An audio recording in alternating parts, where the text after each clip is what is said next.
Since the tragic mass shooting in California Friday night by a lone man wielding knives, guns, in his vehicle to wreak death and mayhem on unsuspecting victims, discussion has turned to mental health and mental illness. The subject of identifying and keeping those suffering from some type of mental illness has been linked to talks of gun control, ways to keep those who are afflicted from access to firearms, and better identification of those who may be ill or suffering. It is good that the nation is talking about mental health and mental illness. However, a lot of the conversation is reflecting the stigma, fear, and misinformation about mental illness. It is very evident that many speaking out are lumping all those who have mental concerns or issues into a basket of loonies or nutcases or crazed killers waiting for the opportunity to lash out with violence. Some of the violence, however, is not committed by those with a mental condition, but rather a snap and acting out due to a situational reaction. Yet we want to make everyone who does such acts a crazy person. This shows a lack of understanding and education on the range of mental illnesses and the various treatments, remedies, and solutions to maintaining good mental health. There was a time when cancer or AIDS was only mentioned in whispers. Today, those diseases are talked about openly. There was a time that shame and revulsion was attached to those who were inflicted with these illnesses. Even the families were often ostracized or talked about in hushed tones. Times changed, as did perceptions, and advances in treatment and research increased. Sadly, mental illness still carries its own scarlet letter, bringing shame, guilt, and false, hurtful jibes at not just those of us who have some form of mental affliction, but also our families. People don't want to talk about mental problems. Even insurance companies and the government do not treat or look at mental health in the same light as physical health. Mental illness is too often not treated the same as any other illness. Even the Affordable Care Act does not provide the proper standing to treatment of mental illness, but relegates it to an inferior condition and limited treatment. Pregnancy is treated as any other illness by insurance companies, but far too many policies limit, to the detriment of the patient, treatment of mental problems. Then we wonder why so many who have a mental concern or issue fall back into the darkness, the gloom, the despair that so often accompanies such conditions. Insurance stops paying.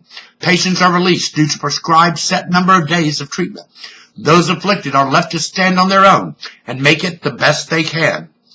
Courts and states a long time ago closed down state-run mental facilities, which sadly proved inadequate. These facilities were mostly a means of keeping the mad folk away from society in general. Families would place their loved ones in such centers and forget they existed.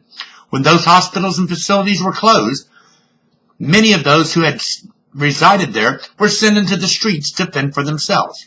Even today, if anyone has any type of mental illness, parents are reluctant to admit their child could have such a problem.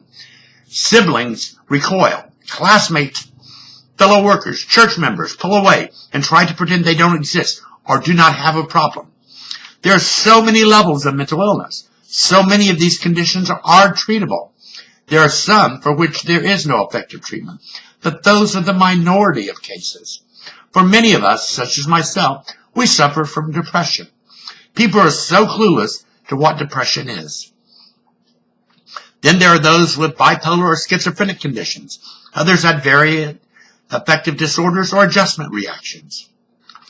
Yet we speak in whispered tones, or we refuse to acknowledge the mentally ill exist, or that any one of us could have a family member with problems. Yes, we need to strengthen laws, medical and psychological exams, background checks to ensure that those with a mental illness that could threaten or lead to acts of violence be kept from obtaining weapons. But at the same time, we must change the perception of mental illness. We must embrace mental health. We must treat mental illness the same as any other illness. We must get rid of the stigma, the shame, the condemnation of those who may need help for a lifetime, episodically, or just a little help in getting over a hurdle. We need acceptance and tolerance. We need education. We need better understanding. Until society comes to grip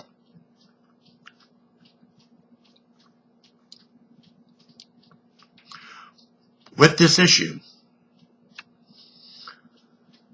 And the fact that not all of us are the paragons of mental stability in the same way that not all of us are titans in physical prowess, we will continue to see those needing treatment go untreated. We will continue to see parents, loved ones, children, spouses, friends refusing to talk about the concerns and issues of someone with a mental problem until it's too late.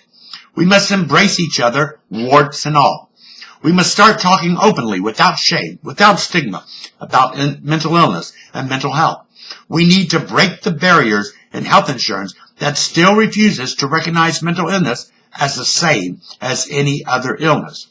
From the cornfield, the nation needs to be having a conversation about mental illness and mental health.